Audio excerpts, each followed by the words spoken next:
Canada and the U.S. have had free trade in the auto sector since the 90s, 1994, in fact. But with the threat of 25% tariffs still looming, officials in the auto industry say there is a serious risk still of production stoppages. Cars and trucks are Canada's second most valuable export. It's worth $51 billion to our economy, of which 93% are exported to the U.S. Canada's auto sector leaders say this industry will see shutdowns within a week if tariffs do eventually go into place. So for more this morning, we're joined from Montreal by Moshe Lander, Senior Lecturer of Economics at Concordia University. Good to have you back. Good morning. Let's talk about the immediate effects that we would feel if these tariffs were to go into place. Well, if you start running out of inventory, then you can't run your plant anymore. If you can't run your plant anymore, then you send all the workers home, whether that's on temporary layoff or you start making permanent layoffs. And the secondary and tertiary effects are if you have your workers staying at home, are they stopping by Tim Hortons or Starbucks in the morning for their morning coffee, or are they stopping off at the grocery store on the way home to pick up food? You could see people in industries that have nothing to do with the auto industry starting to have to lay off workers too, because they're all of a sudden saying, where's my customers, or where's my regular business too? So we have this 30-day pause, this agreement between President Trump and Prime Minister Trudeau.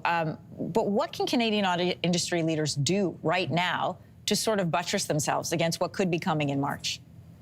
It's hard. The whole idea behind the integrated auto industry is that you're basically working on just-in-time inventory. This was one of the techniques that the Japanese perfected in the 1980s and was quickly adopted in North American factories. The idea, if you imagine it, is that the inventory that you need, the parts that you need, arrive at the back door of the factory just as you're ready to put them into the production process. So the old-fashioned idea in the 20th century was that you would accumulate huge amounts of inventory that would allow you to stockpile things for weeks on end. You don't do that anymore. So that keeps the factories at the smallest size possible, and it keeps everybody just with the leanest amount of inventory that they're carrying at any given moment.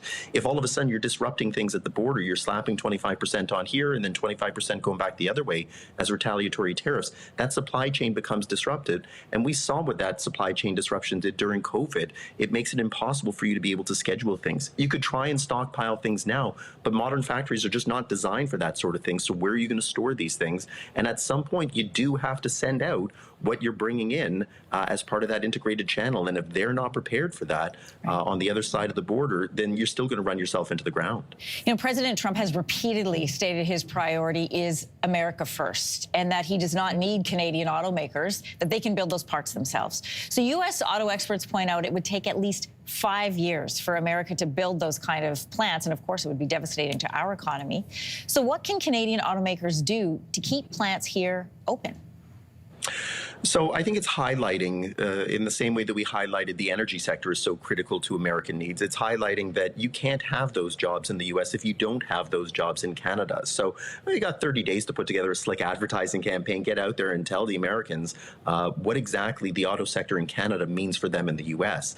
Beyond the fact that it would take years to build those factories, you also need to staff those factories. It's not like America is sitting around with this surplus of labor that are watching TV all day saying, man, I wish I had a job. They have very low unemployment in that country. And so especially if you're rounding up immigrants and sending them back, where are you going to find these workers? And if you're going to close down the border, if you're saying that Canada is sending people across the border, then you're not going to be able to even build those factories, staff those factories. So it's really a matter of highlighting that you can't do this without us. And maybe 5 years, 10 years out, you might be able to, but you can't right now. And so putting a tariff on and bringing that industry to a standstill is an own goal. Yeah, President Trump has been asked about this, and he has said he would have American workers fill those jobs that would take over for the Canadian plants. Back in 2008, the global financial crisis devastated the North American auto industry. Remember this? It led to government bailouts for the big three automakers in this country and south of the border, and that was in order to prevent widespread economic collapse. So given the role that the auto sector plays in Canada's economy, could we see a similar situation if tariffs are imposed? You could, but then what that would do is it would set up a conga line of all of the other industries lining up behind them saying, well, where's ours? And so we heard a couple of weeks ago the thought that the government might step in with COVID-style support payments. I think that's maybe a little bit overly dramatic. It wouldn't be needed for necessarily all industries. And it's also a matter of thinking about, if you're going to hand out that money, is it just getting them through the tariffs, however long they last, or is this going to become something that's now an ongoing problem where every time there's an issue, there's going to be a bailout? At some point, you have to say, look, I don't know that we can keep bailing you out every time. You mentioned 2008. COVID would have been a second one. Now we're talking about a third one, all within a decade and a half. Maybe there comes a point where you say, this is a lot of government money, and I'm not sure exactly what the return is. Maybe we need to start thinking about what life might look like post-auto industry in this country. If Trump is that hell-bent on getting all of those jobs and factories into the U.S., what's our next stage? Dig in or maybe think about the future? You know, a lot of tactical planning for the auto industry. And, you know, the time is ticking. 29 days and counting. Moshe Lander, Senior Lecturer of Economics at Concordia University. Thank you. Thank you. If you liked that video, make sure to subscribe to the Your Morning YouTube feed, where you can find all kinds of new content posted every weekday morning.